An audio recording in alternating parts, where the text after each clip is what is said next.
పౌరునిగా పరిపూర్ణ చైతన్యంతో సమగ్ర అవగాహనతో బాధ్యతాయుత ప్రవర్తనతో హెచ్ఐవి ఎయిడ్స్ ను అరికట్టడంలో ముందుంటానని డిసెంబర్ 1 ప్రపంచ ఎయిడ్స్ దినం సందర్భంగా మాట ఇస్తున్నాను. నా కుటుంబ సభ్యులకు, నా తోటి వారికి హెచ్ఐవి ఎయిడ్స్ పట్ల నిరంతరం అవగాహన కలిగించేందుకు హెచ్ఐవి ఎయిడ్స్ వ్యాప్తి నివారణకు నిరంతరం పాటుపడతానని, హెచ్ఐవి ఎయిడ్స్ తో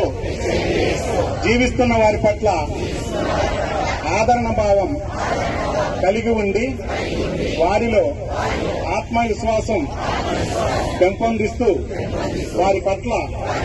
వివక్ష లేకుండా సేవలు అందించడానికి నా వంతు కృషి చేస్తానని మీ అందరి సమక్షంలో ఆత్మసాక్షిగా ప్రతిజ్ఞ చేస్తున్నాను.